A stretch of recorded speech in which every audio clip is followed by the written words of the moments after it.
नमस्कार, प्रभात साक्षी देख रहे हैं आप। एशियन न्यूज रफ्तार से। कर्नाटक विधानसभा चुनाव में कांग्रेस की शानदार जीत के एक सप्ताह बाद शनिवार को पार्टी के वरिष्ठ नेता सिद्धरामैया ने प्रदेश के मुख्यमंत्री के तौर पर शपथ ले ली है। वह दूसरी बार राज्य के मुख्यमंत्री बने हैं। सिद्धरामैया के साथ प्रदेश कांग्रेस कमेटी के अध्यक्ष डीके शिवकुमार ने भी शपथ ग्रहण किया, जो राज्य सरकार में उप मुख्यमंत्री बने हैं।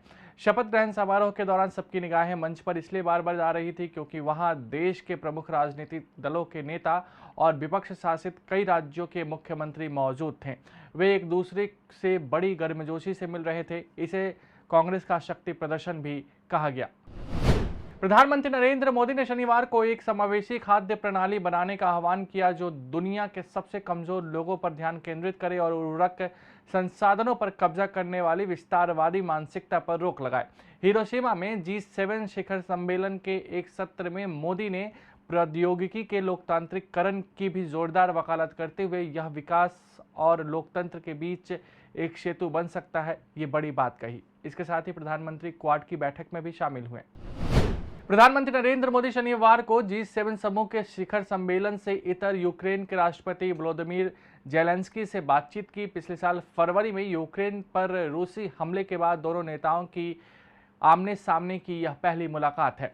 मोदी ने कहा कि यूक्रेन युद्ध दुनिया के लिए बड़ा मुद्दा है। मैं इसे सिर्फ अर्थव्यवस्था या राजनीतिक मुद्दा नहीं मानता, मेरे लिए यह मानवता का मुद्दा है। भारत और मैं युद्ध के समाधान के लिए जो कुछ भी कर सकते हैं करेंगे।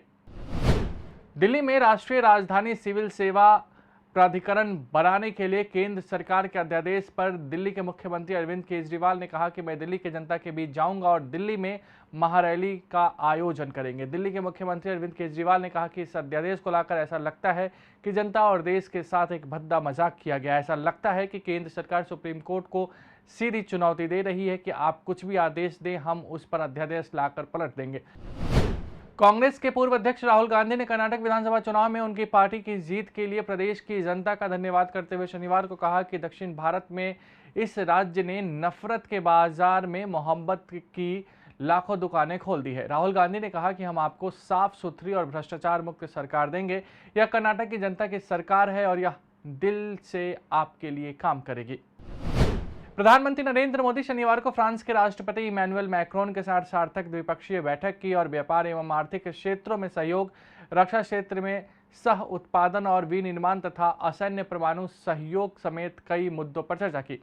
दोनों नेताओं ने हिरोशिमा में G7 के शिखर सम्मेलन से इतर मुलाकात की। मोदी ने ब्रिटेन के अपने समकक्ष ऋषि सुनक, इंडोनेशियाई राष्ट्रपति जोको विडोडो और संयुक्त राष्ट्र प्रमुख एंटोनियो गुतेरेस से भी G7 शिखर सम्मेलन से इतर मुलाकात की। कांग्रेस अध्यक्ष मल्लिकार्जुन खड़गे ने भारतीय रिजर्व बैंक द्वारा 2000 रुपए के नोट को सितंबर 2023 के बाद चलन से बाहर करने की घोषणा किए जाने के बाद शनिवार को केंद्र सरकार पर निशाना साधा और सवाल किया कि क्या नोटबंदी रूपी गलत निर्णय पर पर्दा डालने के लिए यह दूसरी नोटबंदी की गई है। उन्होंने कहा कि एक निष्पक्ष जांच इस पूरे मामले में होना चाहिए ताकि सच्चाई सामने आए। इस मामले को लेकर विपक्ष जबरदस्त तरीके से मोदी सरकार पर हमलावर है।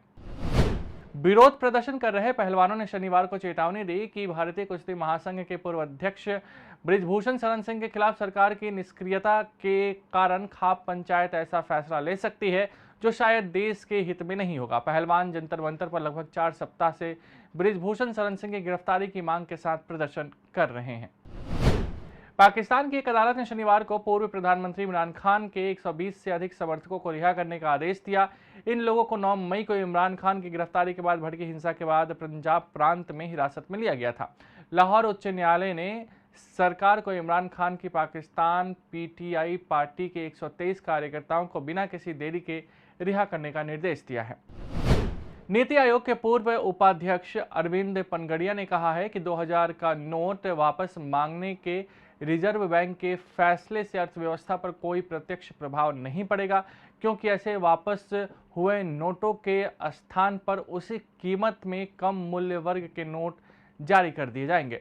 पूर्व वित्त सचिव सुभाष चंद्र गर्ग ने शनिवार को कहा कि 2000 रुपये का नोट वापस लिए जाना बहुत बड़ी घटना नहीं है और इससे अर्थव्यवस्था या मौद्रिक नीति पर कोई प्रभाव नहीं पड़ेगा।